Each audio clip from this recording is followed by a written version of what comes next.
We also have a caller calling in from India, which I feel like we Wow. should take that because India is like kind of a way different time. I don't know what time it is in India right now, but it can't be normal waking hours, right? It's probably something I don't know. That is not my area of expertise. All right, Shocking. let's jump to our India caller then. Let's do that real quick. I want to I believe it's Niyanth. Please correct me if I'm wrong. Niyanth, who is calling in from India. Welcome to Talk India, Heathen. that's correct. Thank you so much. Yeah, I mean it's around 12 a.m., but that's completely fine. Oh wow. I'm a full-time actor, so my schedules are all over the place. So I sleep at random times. Yeah, That's cool. Awesome. Anyway, yeah, thank you so much. I just heard the previous call, and the call ended with a very interesting statement, like keep up the good work and promote humanism, right? I found that to be a very interesting word, humanism. Yeah. Because so I'm vegan, and I want to discuss veganism. I feel like veganism is an extension of human rights. That's kind of where I'm coming from. What are your thoughts? Yeah, I'm also vegan. I've identified as a vegan since 2020. Yeah, so I'm in the exact same boat as you. I believe animal rights should be an extension of human rights.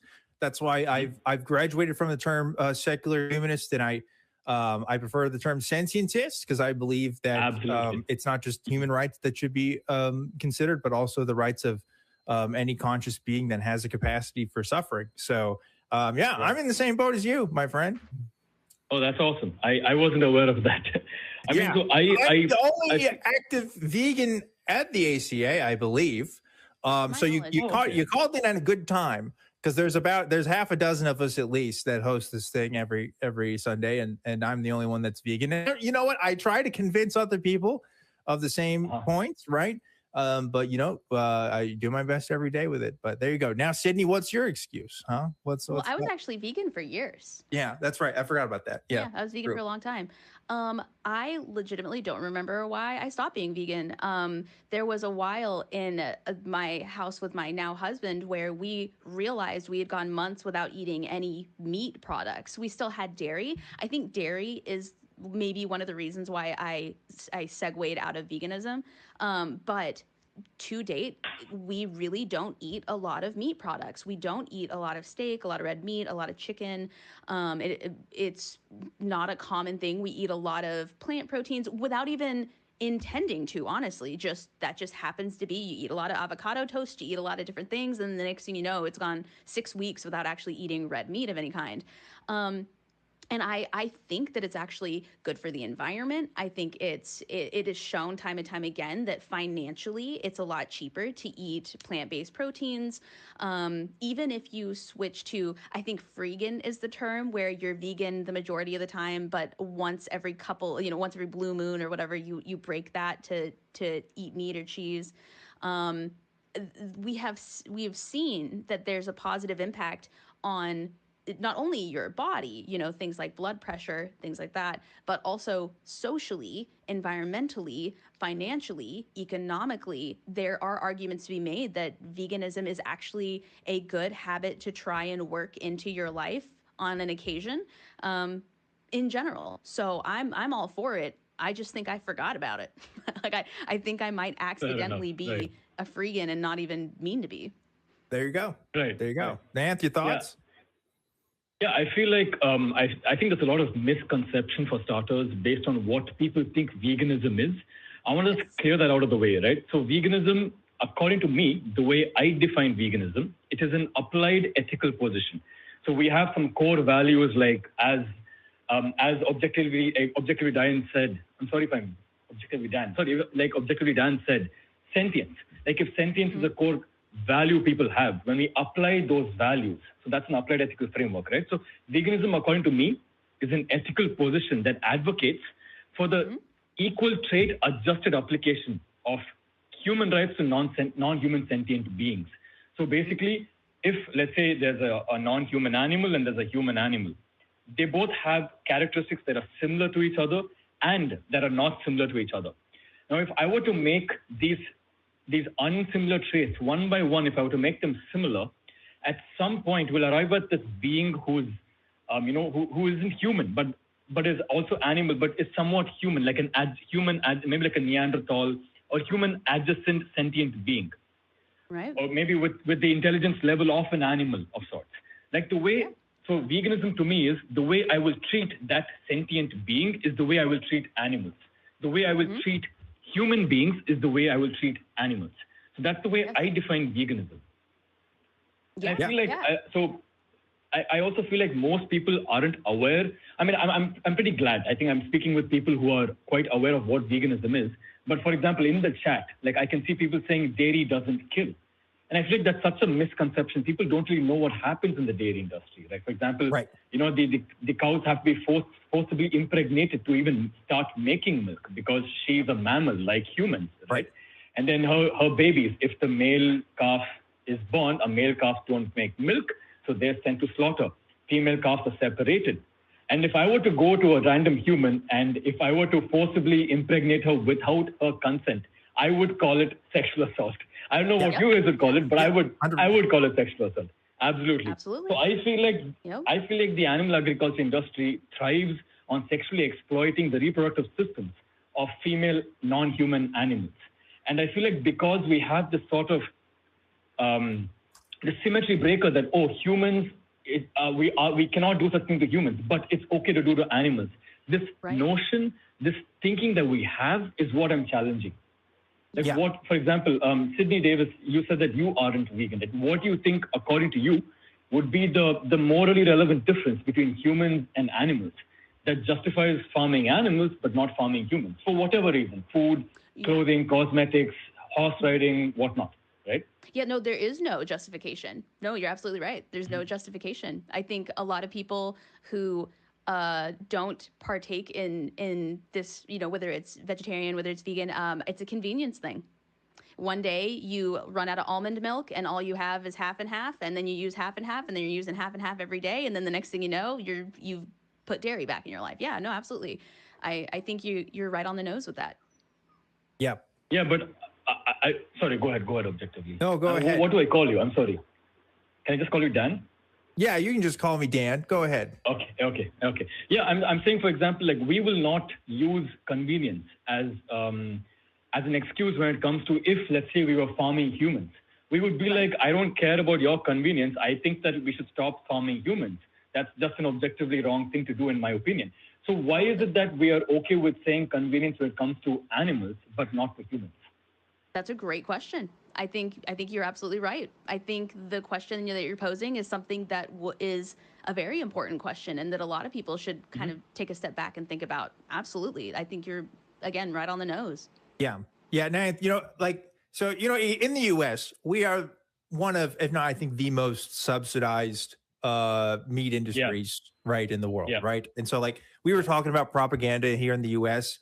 The animal agriculture propaganda is alive and well and has been for many years. We were told, hey, we have milk in every single public school system ever in the country, because we were told you need to have milk, you need to have this calcium in order to grow up strong, because apparently milk is the only way you can get calcium, right? Can't get it through any other method. And we're also taught this idea that, well, we need to have a balanced diet. Okay, we need to promote balance. And what balance means is you take a little bit from this food group, a little bit from this food group, and that comes from these sources and these things, right? And so I think while, you know, Sydney is my co-host and she's my friend, and I share the politics of every other person like her.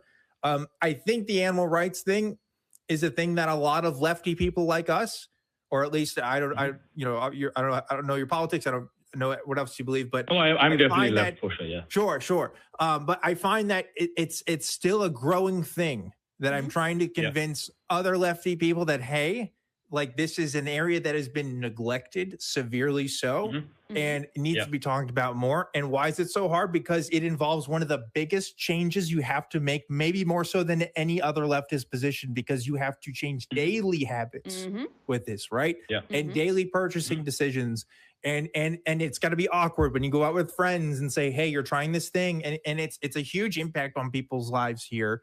And so it's harder. I'm not saying it's justified to not be that way, but I'm saying it's a longer road to be taken, and it's a harder one for sure. And I think also the idea, I've noticed there's been a larger push now than ever for adopt, don't shop, don't buy leather goods unless it's, secondhand from a thrift store. So I do think that we are headed in the right direction. But I think especially in times like now where all across the world people are just really struggling, whether it's financially, socially, whether it's they're lonely or they have a difficulty affording groceries, things like that. I think if you press people, I think their mindset is nothing's going well right now. I want to have a good cup of coffee, which isn't a good excuse, but I think there's people that the one thing they get is whatever their favorite meal is or their favorite flavor. And so, as Dan said, it would be very difficult to go to those people and be like, hey, I know that you have all this other stuff going on. You adopted a dog from a shelter, and you bought your leather jacket from Goodwill. You didn't buy it new, but also, do you mind not using butter anymore? I think to me, as small as that sacrifice is, I think for some people that's like the one thing they've got keeping them just sane right now.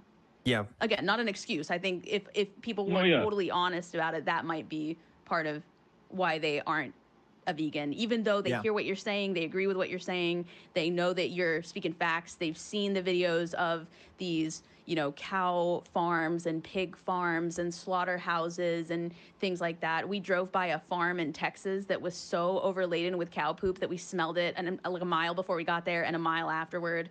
I think it's easier to do things like adopt a dog from an animal shelter and use oat milk in their coffee and, maybe buy secondhand goods than it is to say, and I'm also never going to eat fried chicken again, or I'm also never going to use animal products of any kind.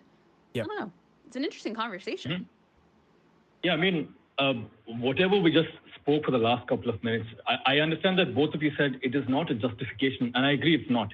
But what would be our attitudes if humans were being farmed? Would we have the same attitude? I guess we will not. No. We will say even if you're having, absolutely right. So even if you're having a shitty day, even if you're having an absolutely messed up day, I don't think you should be consuming human dairy. I don't think we should be paying for animals or humans to be sexually exploited just so that you can have butter in your milk or your coffee, absolutely.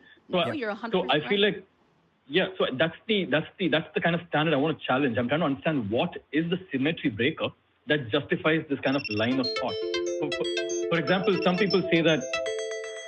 Sorry, I'm getting. Is that your phone, Sydney? Whose phone is that? Not me. Oh, okay. That's not me. I don't know what that was. Sorry. That's not me either. That's okay. But for example, some people say that animals are lesser intelligent than humans. Yeah. But by that logic, well, if I find humans who have the capacity of the cerebral or the cognitive capacity of animals, I still wouldn't think it's okay to farm those types of humans. Totally. And some people will be like, well, humans are it's just our species. We just do not farm our species.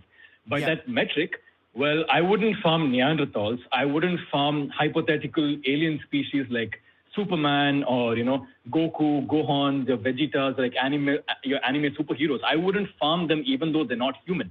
I believe that the fact that they're sentient is what matters to me. Yes. And I believe this is the case for most people as well. For most people who are commenting, saying stuff like, oh, we are omnivores. Yes, we are. But just because we are doesn't mean we should. And just in general, I feel like most people haven't thought about the symmetry breaker. If we start logically pushing the symmetry breaker, I feel like most people who are sane will arrive at sentience as the symmetry breaker. I agree. And therefore, they ought to be vegan. They ought to be vegan. Like whatever people say, I feel like they come back to, it's all about taste, it's about convenience, but we will never agree to such excuses when it comes to human meat and human dairy. I agree. Niyanth, we're on the same page. I also hold the position more people ought to be vegan, and I will continue to advocate 100%. For it. And I will always talk to people about it.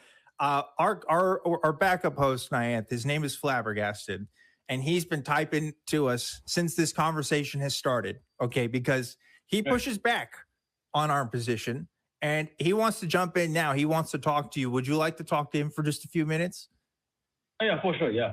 Okay, let's do this. Okay, so I got flabbergasted yeast, and you're now in. There's 4 of us now, so let's try to. I'm gonna try to keep this between flabbergasted and Niyanth, and maybe I'll come in as referee or something. I don't know, but I don't want to overwhelm the conversation here. But okay, flabbergasted, you're pushing back on some of this. You're saying that people shouldn't be vegan. Is that what you're saying? No, not at all. Okay, I'm definitely not saying people shouldn't be vegan. Okay, I'm saying that I'm not convinced that being vegan is a moral necessity. Okay. That being an omnivore is inherently immoral. And most of the arguments, especially the arguments in this particular conversation so far, have been arguments against the industries themselves and not against the actual consumption issues. So I'm not convinced that, like, I agree, right? The way in which animals are treated on dairy farms, the way they're treated in these slaughterhouses, in these mass production farms, the industrialized process of eating meat and what is necessary sometimes to create a meat-eating industry that is as large as the one that we have, especially here in America, is, and all of the atrocities related to that are absolutely problematic. I'm not in favor of, and I condemn those things. I think we should reform those systems so that way they are not these problematic systems in the same way. There are problems with capitalism and all of this other stuff. But the eating of meat at the basic level, I'm not convinced is inherently immoral. And until I'm convinced that it's inherently immoral, I don't see justification to take the actions to have all of those dramatically major life-changing alterations that Dan was alluding to. It has a huge impact. And just the same way that I'm, and a lot of vegans hate this analogy, the same way I'm absolutely convinced that using Amazon is inherently problematic. It takes a lot of changes, and I'm not convinced that it's justified for me to make all of those changes in my life, and that it's worth all of the consequences that I face and the efforts that it comes simply just to be more moral than I would otherwise be, especially if the alternatives are still going to end up being problematic in different ways. So that's my position. Niyanth, can I ask you a question, Flabbergasted? Yeah, hit me. Does it change? Would it change your mind if for every single reason we need to consume animal products, we have invented a genuine, legitimate resource that mimics that exact purpose, that does not involve taking a life of a living being? For example, back in the day, there was not a good milk alternative. Back when I was a vegetarian as a kid, meat replacements tasted like garbage. I still don't like black bean burgers. I think they're dry. But now that we have chicken nuggets that taste exactly like Tyson chicken nuggets, we have oat milk that, in my opinion, is the same exact texture as whole milk. So when I get a latte, I don't feel like I'm being cheapened out because I'm using oat milk instead, and it doesn't spoil nearly as fast, so it's economically more accessible. Do you think that an argument can be made that if there is an exact alternative that is available to you at the same availability, and you still choose the one that cost a sentient life, does that then bring in a moral dilemma? I think to a certain extent, I don't think it becomes a moral dilemma. I think this is why I accept veganism as morally superior.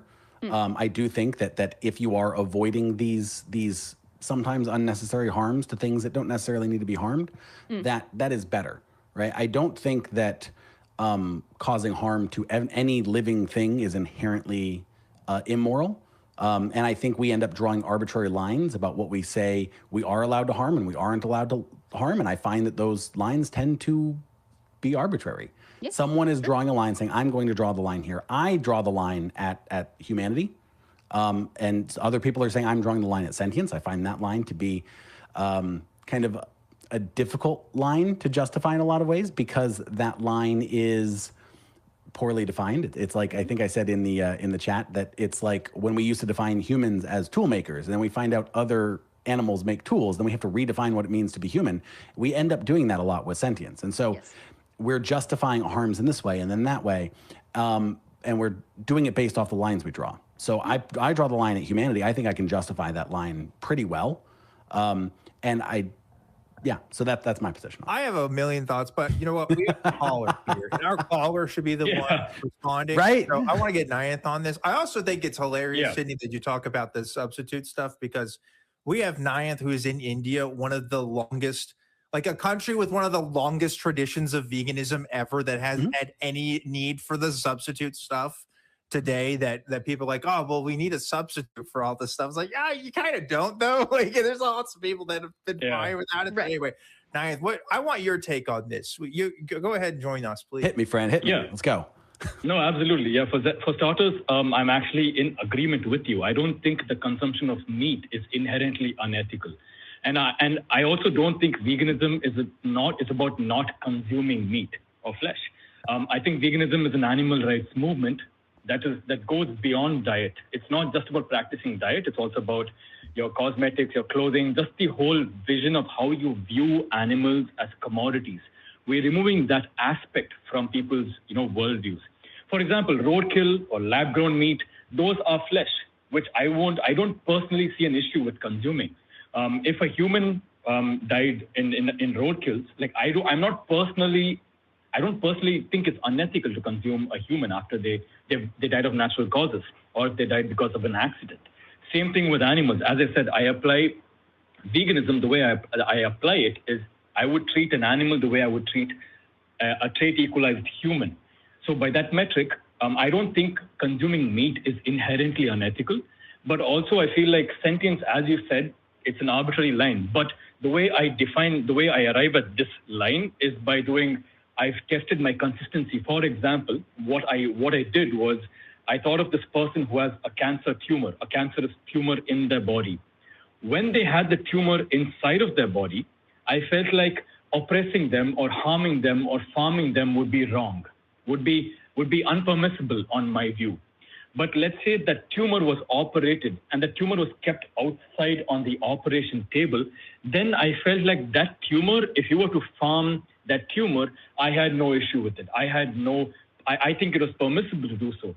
So I realized that it was when the tumor had the capacity for sentience is when the ability to regain sentience is when I believed, oh, okay, so that's where I'm drawing my line. Yes, is it defined? Yes, the way I define sentience, it's an amalgamation of experiences. It's an amalgamation of unique experiences that a being can have. If a being can have a unique experience, then that being is sentient. But I want to go back to the original question that I asked on this call. What, according to you, Flabbergasted, would be a trait that is true of animals that is not true of humans? That if were made to be true of humans, would then justify, on your view, farming humans? I don't think I draw the trait at being human. Okay, so for example, let's say I'm just walking on the road, right? I'm just walking the road and I have this is a hypothetical scenario, right? I have a scanner and I'm scanning these bunch of human-looking people. And I realized that, wait, this person isn't human. They're actually from the Superman race. They're actually Kryptonian. So they aren't human anymore. Would you then, because you said you draw the line at human, these Kryptonians aren't humans. So would you then think it's permissible to farm these Kryptonians?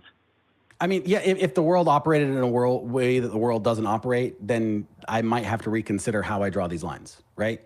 Once we actually interact with another species that is traveling across the stars, and we find aliens on Mars that have societies and planets and stuff, and we run into this moral conundrum, then we have to rethink these things. We don't live in that world right now. Sorry, not Niyanth. Flabbergasted. Yeah. Okay, if Neanderthals were here today, like this isn't. That's not science fiction, right? But they're not. Neanderthals. No, but they existed on the planet, though. Yeah, and so. Right. So and if they were still around, then I'd have to reconsider my lines. If I'm going to say that anything that's not human needs to be that, then if they're still around, why would it not be just because they exist as a concept? Well, then, like, are we okay with eating leprechauns? Are we okay with eating unicorns? Like, can I? That's the point. But the thing is, like when we extrapolate these things to things that aren't real, we're asking different questions than how we're actually interacting with reality today. But the reality is we have beings on this earth that can feel, right? Yeah. And can sense and can have a sense of pain and can suffer. Right? Yeah, and I'm not advocating or encouraging like causing pain and suffering and harm inherently to them. And this is where we end up in the whole conversation about the problem of the industry and the way we do these things. Right? I grew up on a farm. I grew up with animals that we slaughtered, and there are absolutely ways of killing an animal that do not create excess stress and anxiety and stuff like that. And that's like the same any more than it would if that animal was to die in another fashion, right? So in that sense, is killing and eating an animal inherently a problem, right? If the animal dies of its own volition and then we eat it, that's not a problem. But the animal dying of its own volition, if it has other animals around it that have a sense of community and have an attachment to that animal, are going to feel distress. If we were to kill it in another sense, they were going to have that same type of distress if we killed it, right? It's different. Like shooting it in the back of the head in front of other animals is different than bringing it behind someone. Farm animals don't live to their natural lifespan. You're cutting it short. Right. Okay. Why does there's no farm on earth that lets a cow live up to 20 years and then. But I don't think why do we think a cow has to live its natural lifespan all the time? I think it's actually I want Niyanth. Hold on. Let's get. You're taking over. Sorry, Sabik, after this. I feel like we're just kind of moving away from what the crux of the discussion is. I like when you mentioned this is not this reality. For example, in philosophy and literature of logic, we tend to use hypotheticals regularly to test the consistency of one's values, right? For example, the most famous trolley problem. It's not really gonna happen, like randomly finding 5 people on a track and another person on another track, and the train somehow going to hit unless it's a Bollywood movie, of course. But I mean, you won't just happen to chance upon this lever that you can probably save these 5 people. But it's a hypothetical.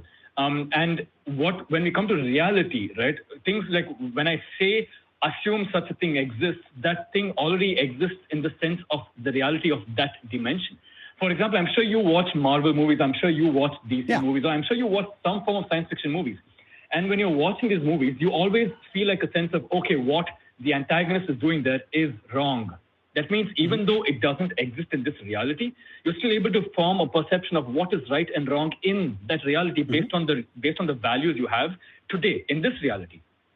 Yeah, so that's because we're drawing parallels in those situations to the actual reality we have. And so when we look at Superman comic and we are saying, well, no one would do this to a Kryptonian, we are basically arbitrary. There's a suspension of disbelief that exists that allows us to say, okay, we're treating Kryptonites as human because we're saying that there's some sort of similar trait that these two things share, even if we can't quantify this thing, right? Even if we can't explain what that similarity is that allows us to say, okay, this is why we're treating Kryptonians as humans. This is why we're treating Martians, like the Martian Manhunter, as human. Even though it's so clearly not. We're humanizing these things, and we're saying, okay, now we're making these things equal to human. And the thing about the trolley problem is the trolley problem is almost never going to happen, but it could theoretically happen. Like in theory, there's nothing that's preventing that scenario from actually playing out in reality. And so if we were to actually engage with that in our reality, we would have to think about it in these fashions, right? But the idea of a Kryptonian race actually coming into reality, it starts breaking apart. And I acknowledge and I admit with no problem that if that was to happen, if we were to have a Kryptonian here, Superman shows up, then I need to reconsider and I need to reevaluate. I'm not saying that my position is perfect and not subject to a reevaluation or a change. I'm taking the information that I have with the world that I live in as I understand it and applying my understanding to that there. And then should things change and I get new information, I get a new thing I have to interact with, then I need to reevaluate that and then come to a conclusion. All right. May I make an argument? Yeah, go ahead. That absolutely, the entire idea is actually way simpler than all of this, in my opinion. Okay. I think at the point, and we've seen this with types of animals. Notice there are types of animals that you're allowed to eat and types of animals you're not. Why? Because at the point where they can communicate with human beings in a way that we understand, we no longer eat them. So if, say, for example, some people, I'm from Arkansas, some people say, hey, if you hit a deer and the deer dies, you can take it home and eat it.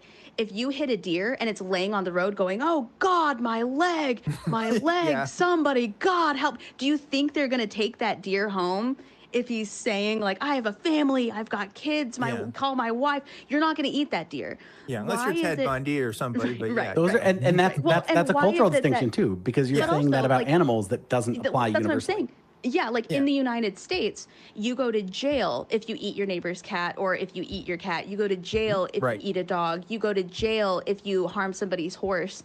But you don't do as much time if you harm somebody's cow. Right. And there are animals we allow. If somebody ate a goldfish, I'd be like, what the hell is wrong with you? Why? Because for some reason we've deemed that pets are pets and farm animals aren't. And I think communication is exactly what that is. My dog can't speak my language, but he can communicate with me very clearly. His feelings, his emotions when something's wrong. I have parrots. They can literally talk to me, but they can also communicate what they need, what they want, what their feelings are. Whereas cows have a much different communication style. Pigs, while being very humanesque, arguably, scientifically, have a much different communication style. But I think the moment that pig could speak to you and say, I'm suffering, or if we had the exact same farm system, but they were full of animals speaking and screaming and talking and communicating with us, I think that is what keeps, if we're being honest with ourselves, that's why people eat some animals and they don't eat other animals, because some animals appeal to our emotions and other animals haven't figured out how to do that yet. Therefore, we eat them. That's why animal rights activism is important, because you have to be a voice for the ones who are literally voiceless, right? Because animal rights will never change from just cows doing it on their own, right? It has to be by people sort of making those changes. And I agree with what Sydney's saying here. That's why in India, as I'm sure Niyanth can confirm, that there's a lot of people who are very upset about the eating of cows. And like here in America, we're very upset about the eating of dogs in other countries. I don't think there is a moral difference between those things. I don't think that eating, if someone was to eat a dog, I might personally have an emotional attachment because I have a personal attachment to dogs. But I don't have a moral issue with that any more than I have with someone. We got to wrap this up in the next few minutes. But let me, I want to say my piece on this real quick to that point, Flabbergasted. Because I have a cat in this room right now. Yep. So you would be okay if I cut that cat up. That's not what I said. No, that's what you said. You said it's. I said I would have a personal, emotional feeling about that thing. You did say but that. from a moral position, I don't think there's a difference. Yes, but in other words, you would not try to stop me. You wouldn't say, Dan, this isn't a good idea. You would let me do that. You would let me cut up the cat. I would not be able to make a moral argument for why you shouldn't or can't do that. And I think that's why your moral position fails. Because I think you should be able to say, no, this is a bad thing. But the thing is, you apply that to every type of animal. I don't apply it to any of the animals. No, yours is arbitrary, because you're just saying, it's humans. Humans are the one thing we have to worry about. Yours is arbitrary as well. Game. Yours is arbitrary as well. I think you're both arbitrary. So. We're all being arbitrary here. We acknowledge that earlier, that there's arbitrary lines we're all drawing here. It's just a matter of where. Yeah, so I think I tried to demonstrate how I arrived at sentience via some logical deduction. It wasn't, it could be an arbitrary line I'm drawing, but using logical deduction of how, the second the tumor, the cancerous tumor becomes non-sentient, then I'm like, okay, wait, I don't mind that non-sentient tumor being attacked. So I feel like that line, the way I arrived at that line by deducing hypothetical scenarios is what I would normally do. And I just want to get back to the whole idea of actually the Superman hypothetical, because in logic or in philosophy, we call it modality. It's not really a topic we have to talk about. But when you say it's not going to happen in this reality, I agree. But it's still a logical possibility for that to happen. It's a logical possibility for Kryptonians to exist on this planet. So I feel like your views or your values should be consistent throughout modalities. It shouldn't change because you aren't changing who you are as a person. The second you say, well, if Kryptonians arrive on the planet, then I'm going to have to view my values differently, that kind of shows that either it's an inconsistency or you haven't thought it out through completely yet. I would actually implore you to think about that. The topic is called modality or logical modality. If you aren't aware of it, you can check it out. So my response to that would be, yes, I absolutely have not considered this process extending to intergalactic species to this point. And I have no reason to do so until I have reason to believe the international galactic species actually exist. And that's kind of the thing. Like if we're going to include everything that's a logical possibility, there's so many things that are logical possibilities that we have no reason to think are actual possibilities in reality. And so I think logical possibility is a line of everything we need to consider is we're going to be spending all of our time thinking about things that are never going to be realistically considered. And we're going to be wasting all of our time thinking about things that we are never going to actually have a reason to engage with. Yeah, so that's kind of where I mentioned, I think you should probably look up logical modality, normal logical modality versus, the physical modality that we're currently in. Ethics, our values extend beyond physical modalities. They do cross onto these, as I said, these hypothetical scenarios where, with their intergalactic species involved, because our values don't change. Murder is wrong, irrespective if you're killing a human or if you're killing Superman. That's what we've been taught in movies, in culture, in pop culture, whatnot. So, well, that's because murder is a legal concept that we've defined as wrong. Murder has to be wrong because we've defined it as wrong. Killing is not always wrong, and that's generally true. If we look at societies, there are situations where we all agree where sometimes killing is acceptable. Yeah, no, go ahead, Dan. Go ahead. Well, yeah, I have to cut it right here because we're over time here. We have another caller that we want to get to before the end of the show. So I gotta draw it at some point. Niyanth, I want to say thank you so much for calling in. This was great. Absolutely. Yeah, thank you. Definitely one of my favorite calls in a minute. Gotta tell you, please call in again. Because I think you're going to put, I want you to put every other host that hosts the show on the ropes for me. Call in again next time when I'm actually hosting and I'm not the backup. We'll do this for a while. On the ropes because I think you're brilliant. Oh yeah, that sounds great. Great points today. So thank you. Appreciate it. Absolutely. I just want to say the argument I use is called Name the Trait. You can find it on YouTube also. And if you want, you can go look it up. So it'll probably help you think about it in depth as well. Awesome. Niyanth, thanks so much. Thank you so much for having me. Yeah. Have a great rest of your night. Thanks, Niyanth. Take care. Awesome. Fantastic stuff. That's like the most thanks for talking to us. Yeah. I think that's the most I've ever seen us combat each other internally. That's awesome. I like that. Yeah. See, me and Dan have done this offline before. Against each other all the time. And that's when the arm comes out and drags anyway, away. okay, like I said, we're at the tail end of today's program. Thanks so much for calling in. Great topic. Was there anything else you wanted to add before we let you go today? Yes, on veganism. Mm-hmm. Okay. I believe that most vegans are hypocritical. Because if the goal is to reduce suffering of sentient life or reduce suffering of life, then only going to fruits and vegetables is not going far enough. If vegans truly believed in their principles, they would advocate to returning to a foraging lifestyle, immediately leave their houses, go into the woods, and forage for everything. Only that way, that's the only way you can truly reduce harm to the greatest possible extent to other animals, because farming kills worms and mole rats and mice and all these different animals that die in the course of agriculture. Okay, so wow, great. I don't want to argue. No, I understand, but you made an argument. So let me make an argument back to you.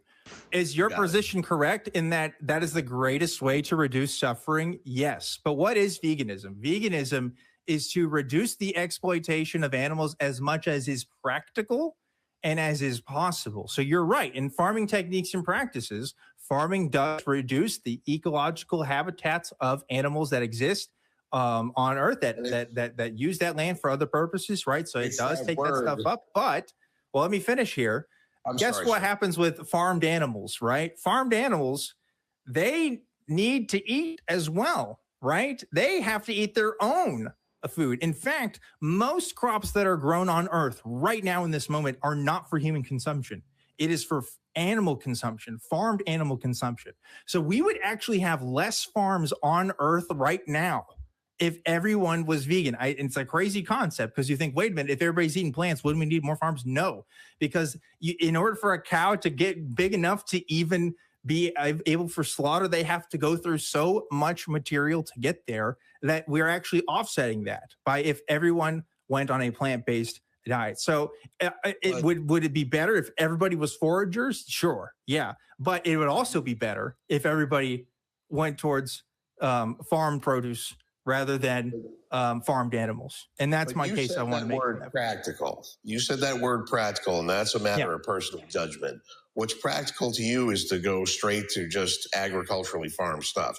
What's practical to me is that I only eat animal products that the animal is humanely dispatched. And in that way, I reduce suffering in a way that's practical to me. And we are getting at the end of the show, because that opens up another can of worms of what it means to humanely capture economic animals. practicality, moral practicality. Yeah, I understand. But we are at the end, though. We're over time because we're supposed to have 4 minutes to go. So let's go ahead and cap it at this point right here. I am interested in talking to you more about this, though. If you want to call in at a different time, I love to explore more. For now, we got to cut the show off. But thanks so much for calling in. Because I think you're two great people, and I don't want to argue. So you said, "Why?" Well, thank you so much. You're more than welcome to argue with us. We love arguing. Absolutely okay. No, we're both here because we love a good argument. Yeah, please do. Please just ask my husband. But